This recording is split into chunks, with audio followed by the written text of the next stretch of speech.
Hello and welcome to Bravo Outsider Podcast. I'm your host, Craig Midwinter, joined by the coolest motherfucker on the planet, Dylan Ferguson. One of the coolest motherfuckers on the planet. I'm so glad you finally used my nickname. Yeah. I've been begging you. Yeah, good to be back after a bit of a break. For those of us watching us, you can see that I've got my high fashion choice on. I call this holdovers core. That's the new look I'm going for Oh, summer. Love it. Yeah. Gigi, serving Gigi. Curl your toes. Awesome. Yeah, no, we had a little bit of a break. I was on vacation. I was in St. Lucia, Housewives on the Island. Some of the good life. Just needed the opportunity to use that season 1 Real Housewives Ultimate Girls Trip theme song. One of the all-time bangers in the Bravo sphere in terms of music. Underrated. And on Vanderpump Rules this week, we got another one of the all-time bangers. We got a performance of Touch in Public.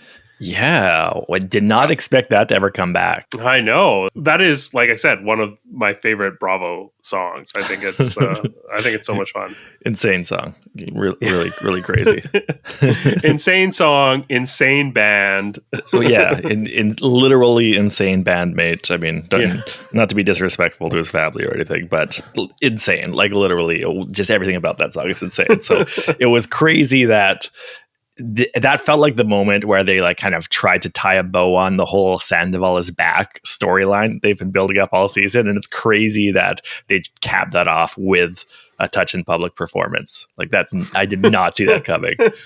I think it's because that's the only like original song that he's got in his repertoire. Like everything else that he's doing is covers. So they everything else he's doing is just like 80s wedding standards with like Tom Schwartz's mom subbed into the lyrics. But it is also like such a brazenly like obnoxious, immature kind of song, so it does kind of make sense that is the capstone on the Sandoval is back storyline, because it's like we're done with Sandoval, the mopey days are over, and he's back to being an obnoxious douche, and he has permission to do it again. It's a great choice. Let's dive right into the Vanderpump Rules episode we're going to talk about. Do you want to start by summarizing? Usually we've got an outsider doing this, but do you want to summarize the events of this episode as you see them? Okay, yeah. I gotta be an outsider. God damn it! I can see why they hate this so much. It's awful. I mean, Sandoval is back. Scheana is on his side pretty thoroughly, it feels, by this point. And I feel like that's kind of the overwhelming theme of this episode. Like it's, we're going to San Francisco. There's a San Francisco trip, which is starting. And so far it's like, it feels like a Sandoval victory lap in San Francisco. Yeah, but I thought this was like a pretty good episode for Ariana. That was like, she resonated with me a lot this episode, just talking about how she feels like power in her sadness and power in being angry, and that's like what she's embracing. I feel like we are getting just a much clearer picture of her perspective than we have got through most of the season. And this is something that I kind of predicted going into the season, was that the Ariana arc, there was really nowhere that she could go except for down, if that was something they were going to lean heavily into. Mm-hmm. Whereas Tom Sandoval is like at the bottom, and it's a much clearer like story for them to focus on, is like Sandoval going to try to ingratiate himself back into the group. Like he's got a lot more room where he can grow. So it makes sense for production and the story perspective for them to focus on that. And it has felt like this season so far, and we're at this was the penultimate episode. So, is it really? Next week I think is the finale. Okay. So I felt like they didn't do the like next time on the season finale line when we're at the end. Oh yeah, you're right. Maybe I'm wrong, but I thought that next week was I don't know. Anyways, don't let me derail you. You're well, cooking. correct us in the comments. Yeah. No, but I felt like Ariana's side and her perspective has just been a little bit of a void this season. And I know that a lot of the viewers are expressing like their disappointment in this season as a result. Like everyone was so on Ariana's side, really wanted to see her take her victory lap. But it's been so focused on Sandoval because, you know, for the reasons that I mentioned. I thought that we're finally getting to see like why Ariana has had this perspective and why she is like, obviously we know why she is angry, but we're kind of seeing why she is like, how she is like mentally, like the space that she's in mentally, I guess, by being empowered and like, no, I'm not looking to be graceful. I'm not looking to be like forgiving. I'm finding power in my anger. I am like, you know, embracing my rage. I really like love that. I feel like something that even on our podcast that we have been like a bit critical on her. And I thought that it was great to see her kind of like call that out on the nose. I thought, yeah, I just thought it was a really great episode for her. Well, she definitely set me Googling the term gray rocking. That was a new one for me, the therapy speak. That's a good point you make. I think you have to interpret a little bit what she was trying to say to Brock there, but it does. You can read it kind of, that's the way that you spelled it out there makes a lot of sense. And I think she makes a good point. I don't think like. Definitely, I've been kind of critical of her sometimes. I've definitely not been saying like she should be more graceful and forgiving. My perspective has been more like I would like to see more of her perspective, like see her explaining her mindset, which is why my favorite moment of her was when she like kind of broke down a bit and like it tearfully explained her attachment to the house, because then it's like, you know, and that's me being a viewer of a show too, wanting to understand people's mindsets, because you know it's That's a TV show. And part of the other reason why it's hard for the show to make Ariana's voyage a storyline as much as Tom's is because she's not being as expressive. She's not being as vulnerable in terms of just opening up and saying how she feels. And she doesn't have to do that if she doesn't want to, right? And I think that's kind of what she was saying too with her whole like gray rocking thing. Is like, if I don't want to engage with it, I don't have to. Sure, fair enough. It is frustrating as a viewer though, and it makes it harder for us to sympathize with and understand if it's not like being explained to us. And that's one thing that made Scheana's role in this episode interesting, because like I said, it does feel kind of like this is Scheana finally committing herself to being team Tom Sandoval after equivocating for several episodes while he like tries to warm her up and soften her up to him. Is that when she actually does have a conversation with Tom near the end, she's actually trying to explain Ariana's perspective to Tom. And that moment where we get that a bit of an insight into Ariana's perspective, it's not Ariana saying it. It's Ariana still not really explaining it. Instead, we have Scheana explaining her view of it. Well, the editors cut in images of Ariana kind of walking by herself on a balcony overlooking a cityscape, looking a little sad. Great work by the editors there, right? Yeah. We have to kind of have somebody else speaking for her because she's not really speaking for herself. And that also makes Scheana's position interesting to me, because it shows the value in actually engaging with other people, and especially with Sandoval, which again, Ariana doesn't have to do that if she doesn't want to. Right. But you can see how like even though most people are probably going to read this as just Scheana abandoning Ariana by becoming Sandoval's friend, she's actually using this opportunity to explain Ariana's perspective to Tom in a way that he might not get otherwise if Scheana had just stonewalled him and said, I'm not going to speak to you at all. Like that, she's actually showing the value in actually communicating, and instead of just putting up a wall between yourself and other people.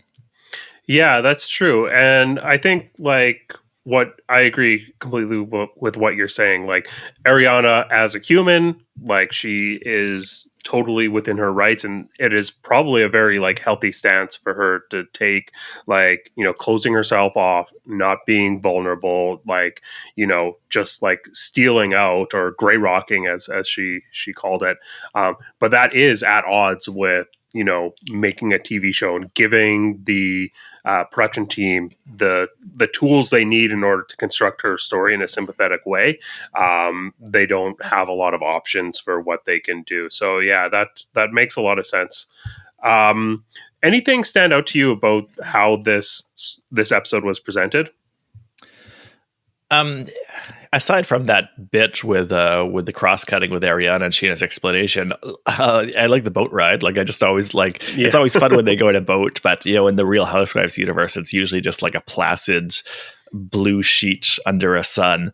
And this time, you know, they're in Northern California and you get like a proper boat ride with like, you know, choppy, steely waves. And I like that as kind of a representative of this, of what makes Vanderpump extra appealing as a show, is that it's a little bit less like a glossy fantasy and a little bit more like where we're dispensing with the confectionery bullshit and we're just showing you nasty people's nasty lives. and I did like how there was a sense of actual like tension and worry in that choppy boat ride, which just felt like you know, having all the characters together in a boat always feels like a perfect metaphor. And when it's like a stormy, shitty weather occasion, like, great. I love that. And it's the second troublesome boat ride we've had in this season, but the first one with like really like nasty weather and proper waves. And that's just satisfying aesthetically for me. Yeah, totally.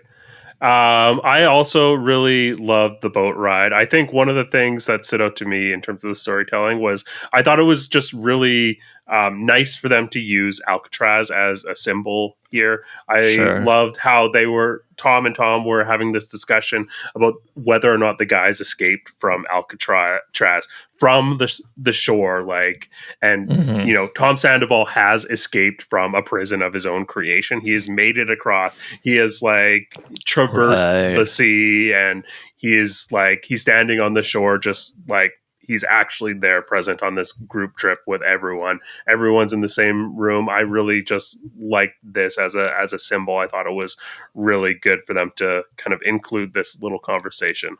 Totally. I never thought of that, but you're absolutely right. Especially because from Sandoval's perspective, he's been presenting this the whole time as like this endurance test, this strength test, this like thing that he has to claw his way through, and like a prison break through torturous circumstances. So that is kind of like in his mind, he probably sees what he's gone through as being equivalent to escaping from Alcatraz and swimming to the shore.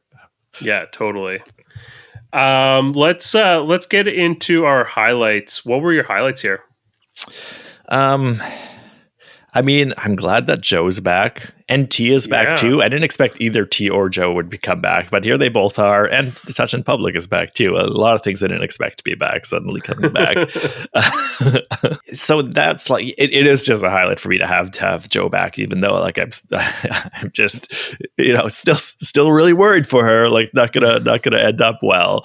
And I love how Schwartz is all like, you know, I just want to make sure that I'm not, you know, giving you any mixed signals, just being totally clear, no mixed signals. And then like 30 seconds later, it's like, this is Joe, I'm gonna marry her in 8 years. Like, dude, no, that is a mixed signal. You're doing it again immediately right after you said you weren't gonna do it. But as we've discussed at length before, just having her like presence within the frame is just always exciting because she's just like so dynamic. She can do anything with her body very awkwardly at any moment. You never know what she's going to do with her body, including like pushing Tom into a pedestrian and just like contorting it into all kinds of like insecure forms.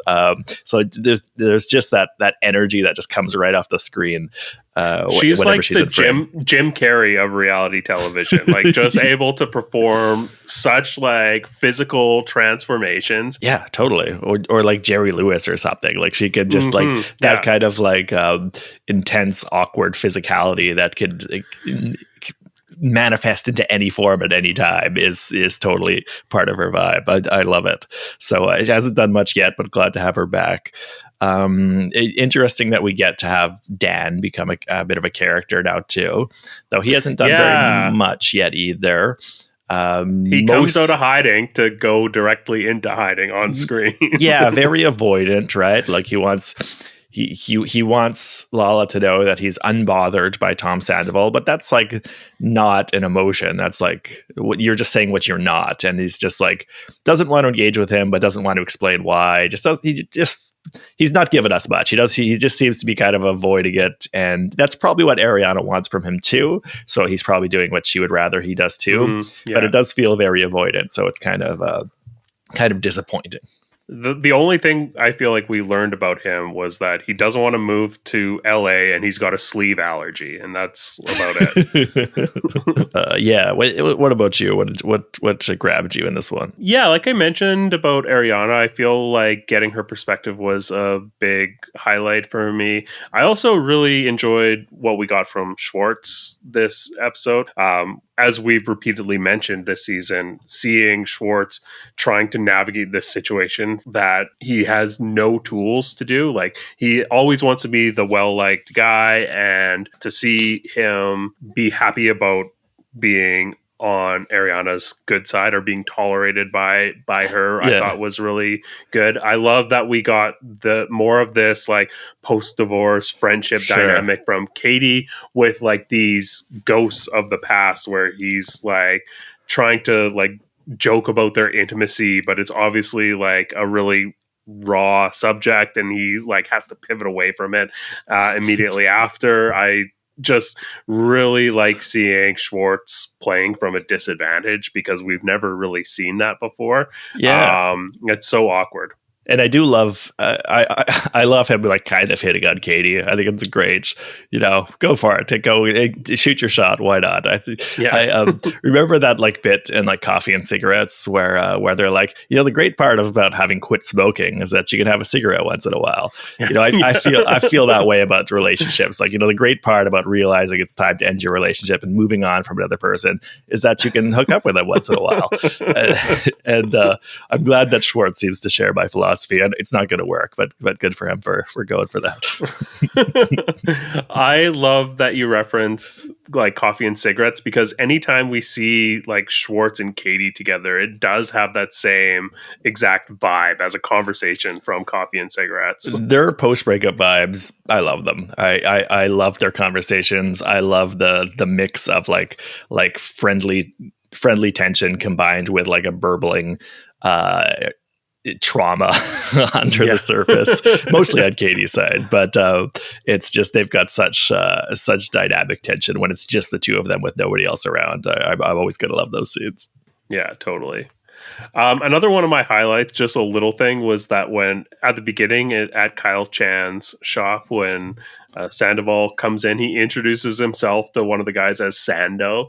Like, it's part of this like rebrand that he's just toying with. He's like not Tom anymore. He's Sando. I did notice there was a guy named like Pete with 2 E's, and like and there's another weird name too. It was just Kyle's shop was just weird as hell. It was just like a weird vibe in that place. His collection of friends were like just the strangest people. He seemed to be collecting weird friends the same way he's collecting weird jewelry in that strange shop. I really like that setting. Very bizarre. Yeah, I also really like the colors with like Sandoval wearing white, Scheana wearing black, while they have this conversation, and they're trying to like Sandoval's trying to like argue that you should be looking at the grays and things. I just thought that was kind of nice presentation there. I think that like this dynamic between Sandoval and Scheana is a real highlight. Obviously, that's kind of what we end this episode on. It's setting the stage for going into the finale, if next week is the finale. I think the last line is literally Scheana being like, let's walk back in together, or Sandoval like, let's walk back in together. It ends on a hug between the two of them. We also got the storyline of Tom Schwartz and Tom Sandoval living together kind of tied up. Like they are planning on doing that. I don't know if that actually ends up happening or not, but for the purpose of the show, we've got that arc kind of tied up, and we are seeing, the final battle being like the sides are like kind of defined now. The one question mark, I guess, is James, like where he lands. We do see him at Tom's show, but he has always kind of been hedging his bets with Tom Sandoval. So I feel like he's going to align with whatever makes the most sense at that moment, or whatever he feels emotionally. Yeah, or whoever seems to have more social capital when things start to shake up. Yeah, he's just a little rubber ducky floating in a bubble bath right now. So. Speaking of great aesthetics, that was a wonderful moment. Delightful. All around, I thought this was like a great episode for it being an episode. I often find on Housewives, especially when they're going on a cast trip and you've got like the setting change, they spend a lot of time on that transition from the setting we're used to like the new setting, and so often those episodes there's not a lot of exposition that happens. Vanderpump Rules is like so rich with these like character dynamics that we see, like anytime these people are together, we can't help but see something happen. We either get more of someone's character, we see a little glimmer of a dynamic that is like interesting. I thought that there was, like, for an episode where there's not a lot of moving the story forward, we just got a lot of cast engagement that was really good to watch. Yeah, for sure. And I also like that they're like all wearing San Francisco hoodies for some reason. Like they just go full tourist when they're there, and they're all wearing hoodies that say like SF on them. No, Brock made them go and buy them. He told them that they all needed to go and shop at the stores and get like warm clothing. Right. Yeah, because Brock is so stoked to be going to San Fran for the first time. That's pretty cute. I like that for him. I also like that he gets to drive the boat. Good for him. Also, why Lala had a couple bad takes this episode, I've got to say. But she's like, what is it with men wanting to drive boats? Like, what part of that is fun? Like, are you kidding me? What the hell? How can you not wrap your head around driving a boat being fun and cool? How is that obscure to you? The other one I thought was a little weird was when she was like, I don't know about this Dan guy, but like, really? You're going to start dating somebody who just got out of a 10-year relationship? Like, why not? What? Like, I don't know. Like, what's wrong with that? I don't know. I think that there are like red flags about Dan. He does feel like there is, I don't know, there's something that feels a little off about him. Yeah, I don't know. I feel like I haven't seen enough to judge yet, so I'm going to withhold judgment. But one thing that does like make my eyebrows raise is when he says something like, oh, I have so many jobs. And I'm like, when people say that, I just immediately think like, you're a hustler, then you're a con man. Like people who say they have lots of jobs are people who kind of read as con men in my eyes. But like I said, I'll need to see some more from him before I start like making a judgment calls about his character. Because he's just kind of been slithering off camera so far. Yeah, he's very comfortable, like, saying one thing and then acting another way with the unbothered.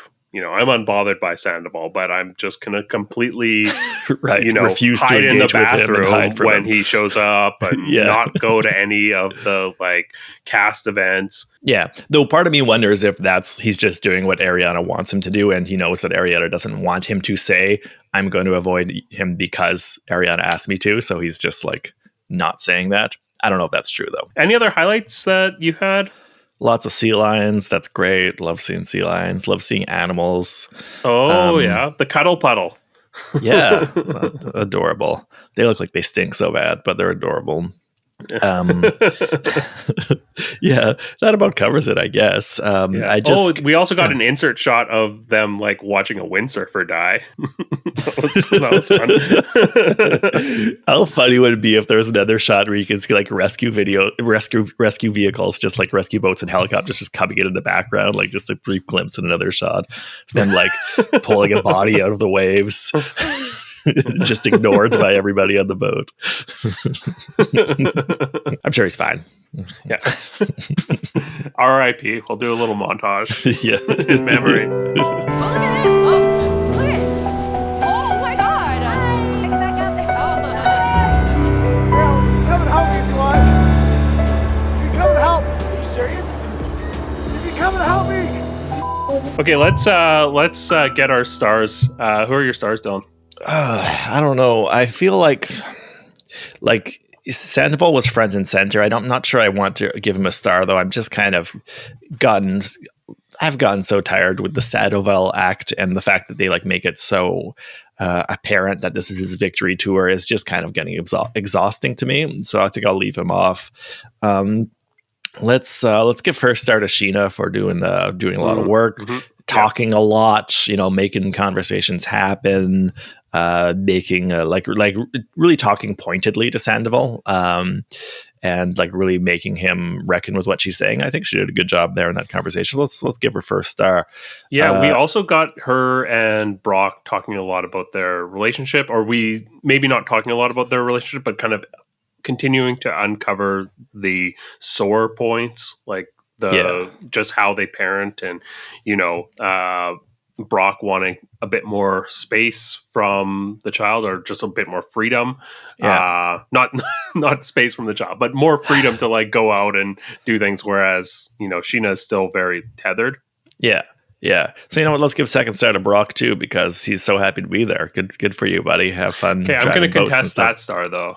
Okay. I feel like it's so lazy for him to do a Roaring 20s party here when we just had the burlesque party in this exact same episode. Yeah. No, you're right. I was thinking that too. I was like, and even like the something about her restaurant interior seems very like 20s, kind of slightly Art Nouveau inspired. I was really feeling like there's so much like 20s stuff happening. It's becoming too much. So and that does kind of feel like a default theme too. He wasn't reaching very far with that. Like you could do something a little more like, I don't know, San Francisco themed. Like we're going to be gold diggers and crabs or something. I don't know. You could workshop that a little bit more.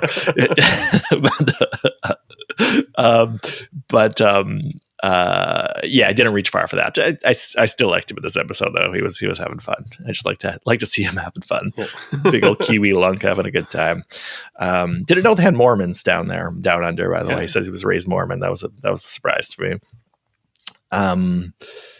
And let's give a third star to Ariana, because she did give us a little bit more. The conversation with Brock was an interesting moment. It wasn't like super coherent, but it was like there was enough there that we start to like understand some things. Some things are starting to fall into place. There's some stuff to chew on. I like your interpretation of it, Craig. I think it was good to have that moment from her.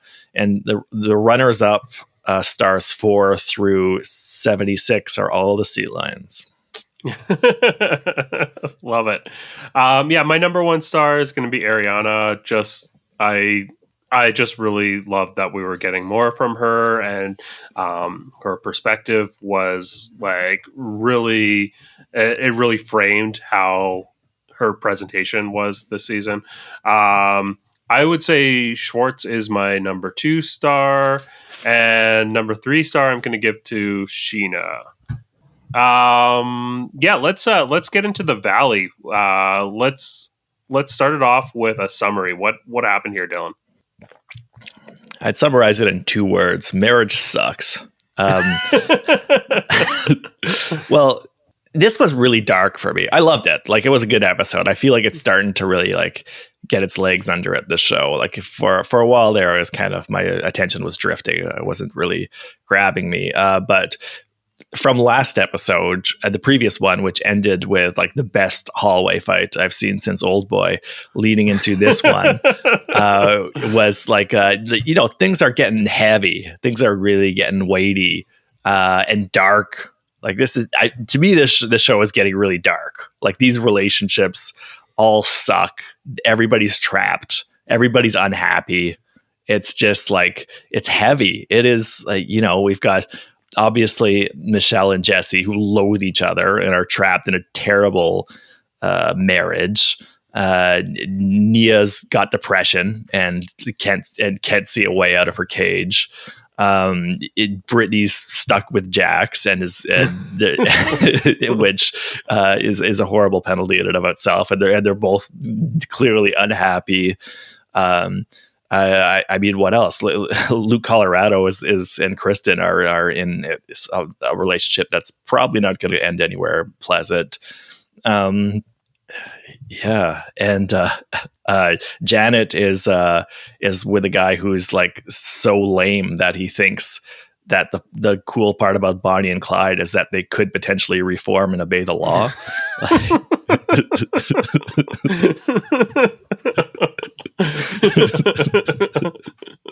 I'm starting to appreciate Jason more, actually. I never because we haven't had too much from him, but I'm starting to find him funny because I'm like, okay, he's just like a fucking Boy Scout. He's just a square. That's what he is. It was crazy to me when he's talking to Luke and he's like, yeah, okay, I get you guys are like Bonnie and Clyde, but like if Clyde would say to Bonnie, like, we could stop robbing banks, then maybe, then you could stop robbing banks. Like, Jason, that's not why anybody likes the Bonnie and Clyde story. That's how can you misunderstand it so badly that like the appeal of that story is not, well, theoretically they could live a law abiding life. No, it's that robbing banks would be cool and fun.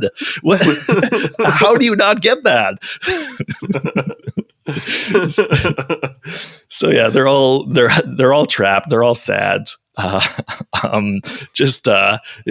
Did you find it as dark and brutal as I did? Oh yeah, for sure. Yeah, I think like the dynamic between Jesse and Michelle is so like front and center. It's most of what people are talking about, but we are seeing all of the imperfections in all of these relationships, except for Janet and Jason. We're not seeing much of a I kind of had to reach for misery. That one. But I do love that like Janet is getting so focused on other people's like drama because she's just got a standard like boring happy life. Yeah, exactly. I mean, good for her, sure. Like, I like how it like concerns Jason. Like he gets it. He's like, she's pregnant and staying at home, so she's getting really into gossip, and he's like really bothered by it. He's like, I feel like is she maybe drawing some enjoyment from others' misery? Is that legal?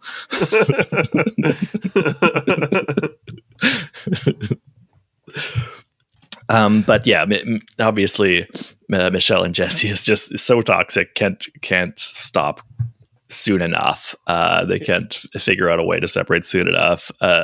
Especially if Michelle really is like feeling so trapped in this relationship that she's spending time away from it to like hang out with Quentin Tarantino and listen to him like describe the plot of Welcome Back, Kotter to her, which is what I assume Quentin Tarantino does with people he dates. Like it must be grim. What did you like about the presentation of this episode? And in terms of aesthetics, there was like one really nice moment, which is when we have a bit of Nia dealing with her sadness, and we get a shot of her at like a playground from outside the fence to give the idea that she's fenced in. She's like caged in, that she doesn't see that she's learning how to acknowledge that she might have depression, but still doesn't see a way out of it. Like she's still fenced in by it. So that's a pretty literal shot choice, but it works in the scene and it helps sell her story. So that was good. I also like that scene, just the contrast that we got from her like dealing with this depression that she's got when there's so much like joy around her. There's this like pure innocent joy. It's a playground. There's kids playing everywhere, and she's still, like you said, she's fenced in by her sadness, and like she's numb to it. Right? She describes herself as numb to it, and so I thought that was like a good contrast for them to have her having this conversation with her sister-in-law there. It was a good contrast. Yeah.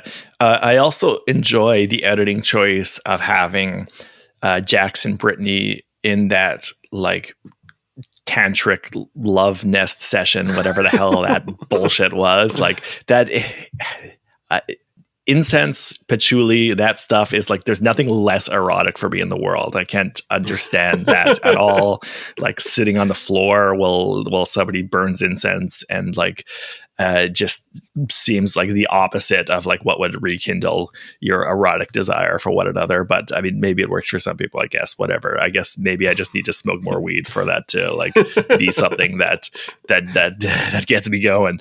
But the choice they have in that moment of to show these like flashbacks to their relationships, well, Jax and Brittany hold hands and like stare at each other or whatever the hell that woman was doing, making them open their third eye or some shit. And that we have these flashbacks of Jax, like, you know, seeing Brittany come into his life and like treating her as like the most important person or whatever. And then Brittany has kind of images of like Jax being shitty to her, like playing through her head, or that's the editing implies that that's what's playing through her head, and makes a strong case, as does their final conversation, that hey, you know what, this relationship is really bad for you, Brittany, actually. And then so that when that ends, and it ends with a shot of Brittany's face, and she's saying, you know, that felt good. And Jax is kind of nodding at it. It really feels like they're implying, like, yeah, it felt good for Brittany for the opposite reasons that Jax was hoping for. Like, it felt like they strongly implied that she's gaining clarity on the fact that she's in a bad relationship, rather than, you know, feeling her passions reawaken for Jax or whatever. So I like the implication that whole moment, that whole choice of Jax is like ended up completely backfiring and doing the opposite of what I was expected to do. And the editing just like really sold that well, I thought. Yeah. So I am really actually enjoying Brittany on the Valley, and that's something I was not expecting to say going into this, because I feel like throughout like Vanderpump Rules, she has always just been someone that we don't have a lot of any internal like story. Like, we don't see her confront her own like internal character at all. She's just kind of at the mercy of whatever the current of Jax Taylor is bringing her way, and she kind of goes with it. We're seeing her kind of start swimming against that current a little bit, and we're seeing her confront internally like what she wants and what is good for her. I think it's really compelling. Yeah, I'm enjoying her a lot this season, and just like the little pieces that she's trying to like claw from this world that Jax has created around her, like trying to like get her claws into this bar that has Jax's name on it and stuff like that. I think it's really interesting to see her trying to like, you know, claw back some identity from this world that has, you know, that has trapped her. Yeah, totally. No, I'm also finding it really interesting to see her kind of struggle her way up to that kind of idea of herself and the situation she's in, trying to see it more objectively, when you also understand the difficulty of that, because when she kind of gets too confrontational with Jax, we see what happens in like the scene at the end where he is like right away like, do you think this house just appeared out of nowhere?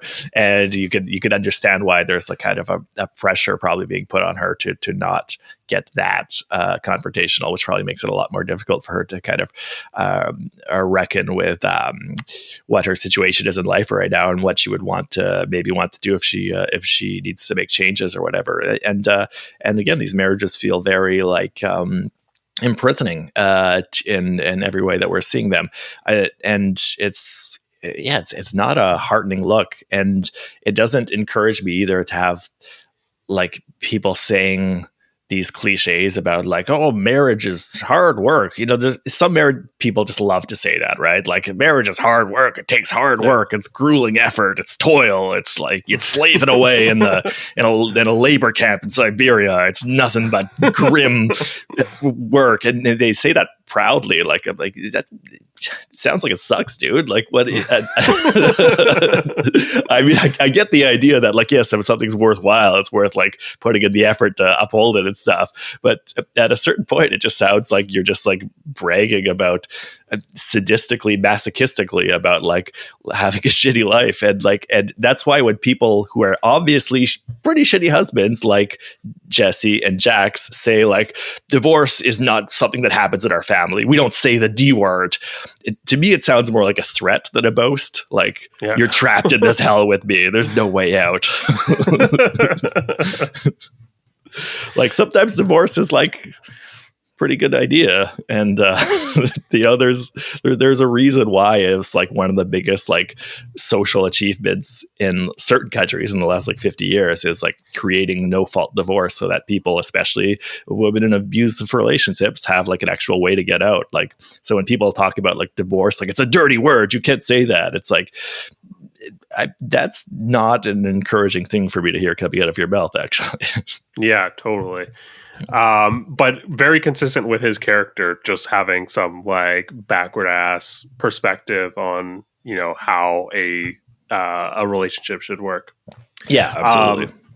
One thing that I think is interesting about Jesse and Michelle's dynamic is often when we see a relationship with this much like tension and hate on these shows, it's something that we have seen like develop over time. It feels pretty rare that we get this in-depth of a view of this kind of toxic relationship in people's first seasons on a show. It usually takes like 2 or 3, and they are kind of aware of how to use the camera to their advantage in these situations. Specifically on like Housewives, we see lots of times in a relationship where the housewife, I'm thinking like Ashley Darby on Potomac, when she sits down in conversation with like Michael Darby, making sure that she's getting things on camera, using the camera to her advantage, and kind of it being a tool for communication and getting what you want and negotiating, because, you know, it adds stakes that don't exist when you're having a conversation in private, because you've got so many eyes and people are worried about how they are presented. And there's a power imbalance on Housewives typically, because the women are so much more comfortable in front of the camera because that's their job. They do it every day. Whereas, you know, it's just a part-time thing for a lot of the men. So it's always interesting to see them be able to use the tools that are at their disposal in order to gain an advantage. But we don't have that dynamic here between Jesse and Michelle.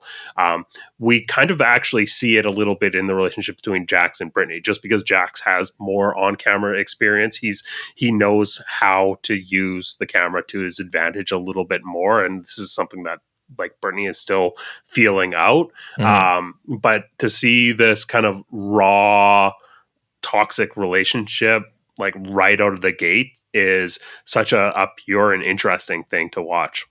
Yeah, absolutely. It is fascinating. It is very fascinating. And I really love the scene where we have Jesse and Michelle talking over their kitchen table, discussing Kristen's terrible lies and how they're tearing or how Jesse says it actually brought us closer together. And then they even conclude by saying like, yeah, we're team Jesse and Michelle. It brought us closer together. And it's so unconvincing. Like, you can literally see whatever vestiges of trust they had in each other left just eroding as they speak, while they're like putting on this completely unconvincing front about being like, yeah, it made us trust each other even more, actually, that she's so Doute in our relationship. Totally didn't work at all what she was trying to do. Just really enjoyed that scene. Just love the way they look at each other. Love the way they look at each language, other. Yeah, leading over the kitchen island and stuff, and just like absolutely sinking deeper and deeper into the muck of mistrust as they try to on the surface proclaim that, oh yeah, we don't believe any of that, that's not bothering us whatsoever, with these new rumors that have been added to the pile. Yep, we're all good here.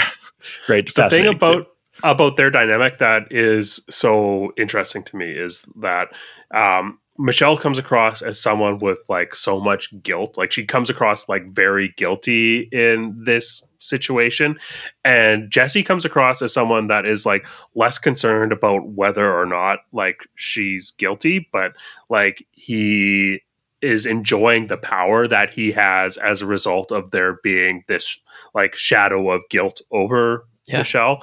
Like he is clearly like a full-blown asshole, and he's just latching on to this like leverage that he has, you know, where he is like potentially not the bad guy in the relationship because she did something bad, like she made a mistake, and so that's like, and so he's the good guy, and he's just like reveling in the power that that like idea gives him in the group narrative.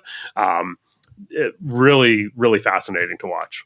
Yeah, like you literally said the other episode where I was like, well, if she's cheating on me, great. Then I get to tell our kid that she ruined the marriage for the rest of her life. Like very psychopathic energy. He does not have that. He's not struggling with guilt or shame because I don't think he produces those serums. The one thing that I wanted to call out about the presentation of this show that I've noticed through many episodes is the use of like the tilt shift on the inserts. Like any of these overhead shots that we're seeing of the neighborhood, they've got the tilt shift effect. And if you're not sure what that is like the effect where it's kind of like out of focus both at the like top and bottom of the frame, and it makes everything look like a miniature. I like this framing of the world that they live in as being like toys and them being like dolls kind of moving around through this world that they live in, because we have seen so much of that contrast between them saying, hey, we're the adults in this situation, like we're the grown-up Vanderpump Rules, we're mature, but like their actions are the complete opposite. We're seeing like titty twisters and pantsing being like carrying the story through, and we're seeing them really like play house. We're getting them like these children. They're just children playing house, and I like that. That's the way that this is being framed. It ties in with the teaser that we got where Jax is like going around on the little like power wheel or whatever, which by the way, what was up with that scene? I don't know if it was this episode or the last where they're in the golf cart. I think that was this episode, right? Where they drive the golf cart to the bar. Yeah, Jax drives a golf cart up to the bar, which was great. That's cool. Do they not have a car? I mean, he said something like, "Yeah, I drive that everywhere." So I feel like he just enjoys driving a golf cart. Are you allowed to do that? Is that like street legal? Is that? I don't know. It seemed like they were like on the interstate with it. They were just like cruising. It doesn't seem very safe. But that's great. That feels very like on brand for Jax. Putting on little driving gloves and just getting in a little golf cart. Yeah. What are your highlights from this episode? We've pretty much covered it. I think like that scene in the kitchen between Jesse and Michelle was really great for me. Another one I haven't mentioned too, and again, Kristen had another good episode. I thought Kristen's great. Love what she brings, even though everybody is trying their hardest to freeze her out, to take her down. Love Luke Colorado trying to like confront her after the bowling match and just like stuttering, nervous, unable to do it. Just love like his energy contrasted with hers, and like the way that he tries to like take a stand and like communicate some of the things that the boys are saying, and just like can't really get her to engage the way that he wants her to, whereas like she continues to pull him into this like world of gossip and intrigue that he doesn't want to be a part of at all. But that she's so experienced at playing this. Exactly. And it's her world. One thing that is like really amazing about that scene, sorry to like cut you off, was that we saw early in this season how Kristen gives Luke this piece of information to use, like here's like your Monopoly money to come and like play the game. Come over to the table with me. And then we get this contrast where, you know, he's like scolding her for like, you know, saying like talking shit, and she realizes that he gave her the information like wrong, and she's got to navigate this situation that he has like inadvertently like put her in because Yeah. you know she has said the wrong thing. She has repeated the information incorrectly. She was not given the information with enough clarity, and so she has to deal with like her like his amateur like play style and like cleaning up his mess and not using information properly. Yeah, exactly. She's totally like, you know, I gave you some chips to play with, and now you're telling me that you lost money on them. All right, I see how this is going. And he's just like, I never wanted to play, man. So this is the dynamic between them is really funny to me, and that scene was just really funny. Just like Kristen's like kind of, you know, thick energy of just like kind of lounging on the floor, you know, she's a floor sitter, right? And Luke just kind of sitting up on the chair, like kind of stiff and nervous, was just like a great contrast there. And love to see Luke just try to rein in Kristen some way, and it's not going to work for you, man. That's not going to happen. Like, you're in her world now. Yeah, totally. The dynamic of having like this amateur, you know, player paired with the you know, this like experienced elite level player is so fun to just see. I'm definitely looking forward to that. Any other highlights? Yeah, we pretty much got through my highlights, I think. Yeah, I think that about covers my highlights too. The one other thing that I wanted to call out was the little talking head that we got from Jax, where he's like, "Oh, this was such an easy assignment that I gave to Jasmine to, you know, go find out what the texts were, bring it back to me so I can drop the bomb. Like, it should have been so easy, but I'm dealing with that with amateurs here. I just love that we got that glimpse of him. Like, yeah, he is a strategic like player. He knows how this all works. I love that. Yeah, we've got the two pros here. We've got Jax and Kristen, the two pros. Kristen's being viciously attacked by everybody, and Jax has kind of managed to stay aside for a bit, but is like trying to play hands and getting frustrated because the other people aren't on the same level as he is. It's great. I know he wants to like have his battles outside of the house, but all his battles are inside the house. He's got to like deal with this situation with Brittany, which is at the forefront of his story, and he doesn't really have the tools to deal with that, whereas he does have the tools to, you know, go be messy with other people's problems. Totally, yeah. So who are your stars from this episode? You know what? Let's give a first star to Brittany Cartwright. I did enjoy seeing her mindset a little bit. I feel for her. I'm very sad for her. Tough spot she's in, but I like that she is like working through her feelings a little bit, standing up for herself a little bit. Good for her. Like to see Brittany in this episode. Let's give a second star to Kristen, guys. Still enjoying her work. They're all gonna come after her with full force, and I think she's gonna come out looking better than a lot of them by season's end. I think she's got some cards up her sleeve still, and just always a pleasure to watch. Third star, I don't know. Let's you know what? Let's give Jaxie a third star because he did have a lot going on. He was funny, and still think he's a shitty husband, but he's a funny guy. It was fun. Yeah, he had some good moments. Yeah. Also, shout out to Kristen for using the expression "fertile myrtle." That was a good one. I think my number one star is Jesse and Michelle's relationship. That scene was giving everything. You're cheating. What are you, Time Magazine? What is this?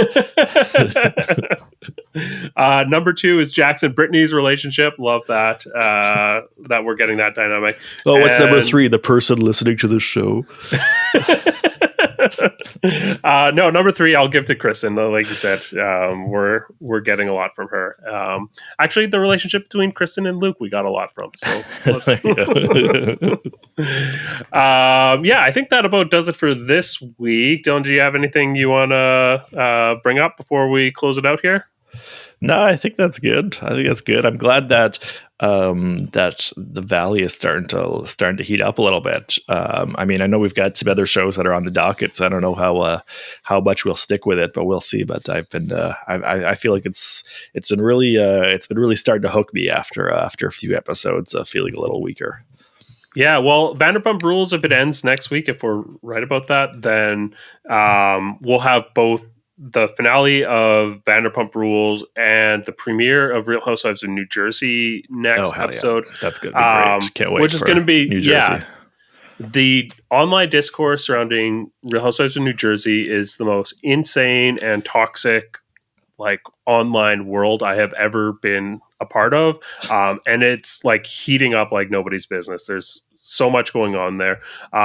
We don't normally cover the online off-camera stuff, but maybe we'll do a little recap going into the season just to catch people up on what's been going on. But yeah, we'll looking forward to next week's episode for sure. Yeah, do you want to let everyone know where they can find you? Sure. You can find me writing about movies on Substack. Dylan Ferguson. That's me. Awesome. I'm Craig Midwinter. We are on Instagram at Bravo Outsider. We're on TikTok at Bravo Outsider. Find us mostly on YouTube. You can listen to us on your podcast platform of choice. I don't know. I'm still on the island. BravoOutsider.com. We've got links to everything. So until next week, keep on wifing.